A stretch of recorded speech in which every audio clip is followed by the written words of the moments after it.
Welcome to the ReDEFINE Podcast. All right, welcome back to the show. Thanks for tuning in. It's going to be a network marketing episode, so strap in. I don't know why I say that. I think because when I talk about network marketing here on the show, it sounds like I have a lot of gripes with the profession, and that's not really true. I love the profession. The profession itself and the business model itself is beautiful and it's wonderful. I have gripes with how it's practiced in that I think we're really kind of limiting our abilities, right? We're limiting ourselves to a very narrow set of skill sets that are, I think, rapidly going out of date. And so that's why it sounds like I'm complaining a lot when I talk about network marketing. Just to backtrack, I do have a lot of experience in network marketing. It's the one field that I have the most experience in. I'm nearly 20 years into this thing, and throughout my entire journey, I've always worked to improve and better my skills within network marketing. But also, I've worked, especially in the last 5 years or so, as things have rapidly changed in the marketplace, I've worked to explore new ways of building, right? New ways of generating business within the profession itself. Because, like the things that we've done, I feel like especially the things that we're teaching, they still work, but the skill set's very narrow, and a lot of it is getting really outdated. The topic for today is what happens when somebody leaves their network marketing company to join another, especially somebody with a lot of influence, somebody with a relatively sizable team. It's something that happens a lot in network marketing. I don't think I've actually ever talked about it here on the show, but I think, as I mentioned in the last episode, it's something that's happening in my company right now, and the perspective that I want to bring to it isn't so much that I'm griping, right? And I don't think the past episodes where I've talked about network marketing is me griping. I think everything that I've delivered and talked about, I've given clarity to, and it comes from a point of critical thinking, right? Yeah, I know I get very passionate sometimes when I talk about this topic. Again, it's because I've been a network marketer for almost 20 years, but also because I think how stubborn and set in our ways, as network marketers, I think as a profession, we're very set in our ways. And I'm really working to kind of fight that, because there are people that are getting started in this profession, or there are people that have been in this profession that still struggle. And we haven't been able to find an answer for them, other than you just got to meet more people, which is fine. Again, that works. But is it, is the effectiveness of that really, is it, I mean, historically, it's not that, historically, it hasn't been very effective. Especially now, though, I think there's so many more answers, right? There's so many more answers. So again, it's not that I'm griping. It's just that I really want to break us out of these patterns that have been holding us back as a profession. Now, when it comes to a leader leaving and joining another company, obviously it'll have a big impact on the field, right? Maybe not the company itself, but it'll have a big impact on the field. If a leader with a relatively sizable organization and influence in the field leaves and decides to join another one, join another company, then yeah, of course it's going to impact the field. People are going to question why. People are going to wonder, okay, so like, what does this mean for the company?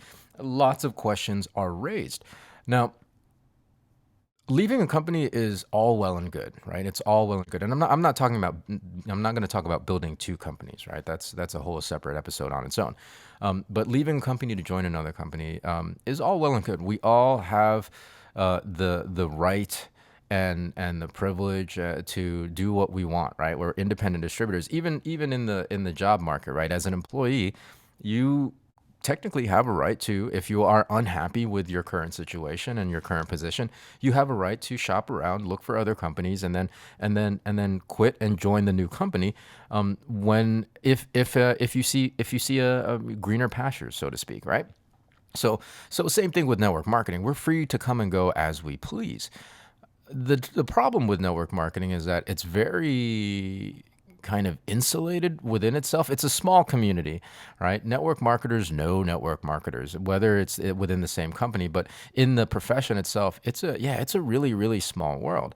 And what we've gotten good at as a skill set is networking, right? We're good at networking. We're good at fostering relationships and developing friendships. I have many friends and colleagues outside of my own company I've been connected with and friends with for years.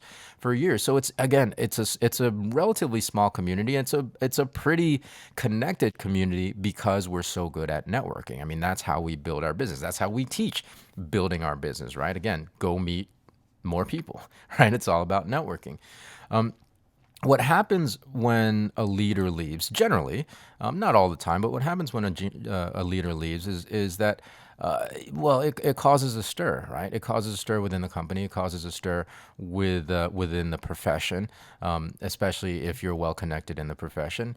And so a lot of questions are raised. Now, why does it need to cause a stir? Largely because of the rumor mill. And number two, I think the biggest reason why it causes a stir is when these leaders that are making a move or transferring to a new company, they do it very publicly.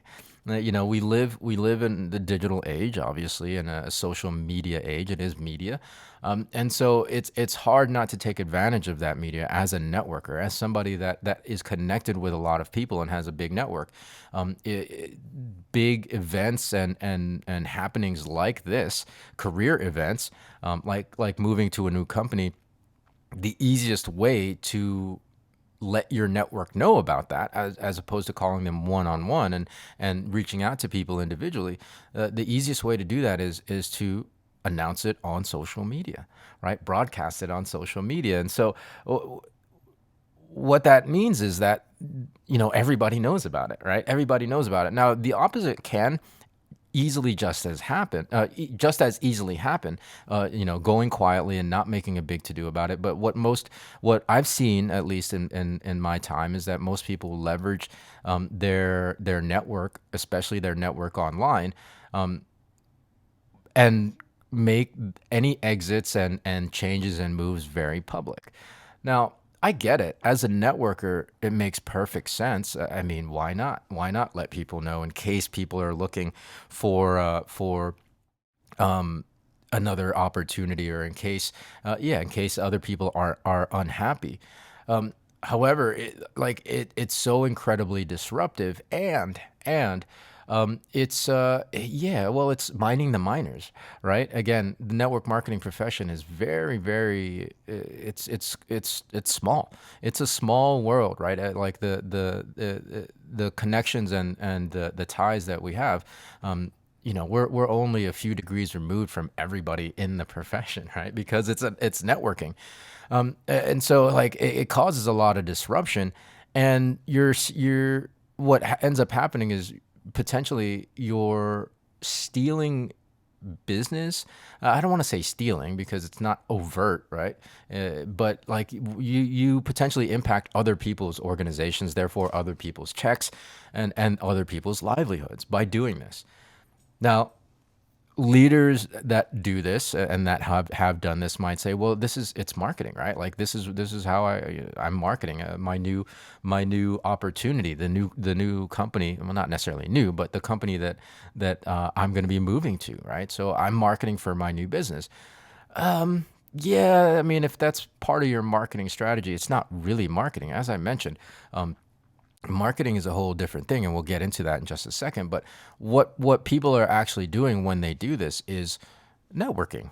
They're letting their network know. They're broadcasting it. Social media allows us to network. It allows us to magnify and amplify our communications through our network. Again, as opposed to reaching out to a small group of people or an individual, you can blast something out on social media and on the internet, and you can potentially reach your entire network, right? And of course, if you're a leader within the network marketing profession, if you have a reputation, then you're going to reach quite a few. It's still not marketing. It's still not marketing, right? That's networking amplified by social media. If network marketers knew how to actually market, then they wouldn't need to make these broadcast announcement that they're leaving and that they're changing new companies. They wouldn't need to purposefully or unpurposefully, but I think it's purposefully, they wouldn't need to tap into existing networks within the network marketing profession, right? Or even within their old company. And that's exactly what happens when a leader announces they're changing companies on social media. It's just a way to tap into the existing networks within the network marketing profession. If you knew how to market, you wouldn't need to do that at all, because you could generate business, and you can generate leads and prospects for your new network marketing opportunity without that, right? People that aren't in network marketing. You can find people who aren't buying other people's, products from other companies. You can just create a marketing system and a marketing funnel for your new opportunity and just transfer quietly without making a big hubbub about it. This is the problem. Network marketers aren't teaching actual marketing. Again, we've gotten great at the networking side, but the marketing side, no clue. No clue about it. No clue about it. Generally speaking, of course.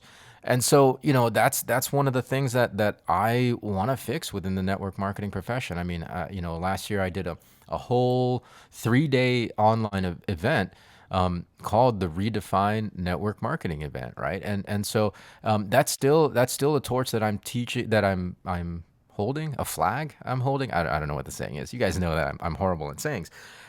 It's still a mission that I'm very passionate about, and that's one of the reasons why I'm doing what I do here on the ReDEFINE podcast, right? It's to help redefine our ideas of marketing and networking. There are things that I'm putting together right now that for me, it's very exciting, and this conversation really I think solidifies the need for what I'm doing right now and the things that I'm about to release. I'm releasing a blueprint that teaches how to market. It's a very simple, basic, fundamental framework of how to leverage social media to market your business, right? To create a marketing funnel for your network marketing business. Going to be doing the live seminar very soon. I don't have a date yet, but if you're listening to this, if you're interested, go ahead and follow my new Instagram account. It's Ronnie Cruz. I'll leave it in the show notes of this episode and in the description of the YouTube. But go follow me on that account so that you can get the updates for when that's going to be released. Again, the blueprint's going to teach you a very simple framework of how to create a marketing funnel and generate business for your network marketing company or your network marketing business without having to rely on tapping into existing networks within the profession. Because I really think that's one of the biggest issues. If I were to ever leave my company that I'm with right now, we'll see what happens. I don't think I'm going to need to do it because the company is very sound. I mean, we're 14 years old, going on 15. There's not really a need to go anywhere. But if I were to, I could very easily just create a marketing funnel and start building my new opportunity without having tap into existing networks. Because again, that really for me, from a moral standpoint, from an ethics and integrity standpoint, is no bueno. By doing that like the old school way and tapping into existing networks and existing organizations within network marketing, you're taking food off of somebody else's table, and that's not cool. That's not cool at all. I've had it done to me many times over my career. And I guess maybe that's why, right? Like it's happened so often in my own business that I just needed to look for an answer and a solution for it. So if it's happened to you, the flip side of it is, well, if you have a marketing system, then that marketing system and that marketing funnel can help you. Well, yeah, just mitigate and fill in the holes, fill in the gaps of a potentially revolving door when people leave your company, right? When people leave your team. right? So you're never going to be without, right? You're never going to have to resort to tapping into existing networks within your company, within the profession itself, if you know how to market. And that's exactly what I'm going to teach in the blueprint. So again, follow me on my new Instagram account, mronniecruz. I'm going to leave it in the show notes of this episode. Stay tuned to when I'm going to do that live that live seminar, and I'm going to teach you the framework that I'm using to generate new business for my company and for my organization. And yeah, you'll see how simple it is, and you'll see that we never will ever have to rely on these old school networking tactics. Yeah, networking works. Networking is good, and you learn people skills. You learn how to develop relationships and connections, because it is, that like part of business is who you know. But you also have to learn marketing, right? You also have to learn how to generate leads and prospects without tapping into other people's networks. So that's going to do it for this episode. I think I kind of beat this one into the ground. But thanks for tuning in. We'll catch you next time with a fresh new one. So until then, be well, be safe. We'll see you in the next episode.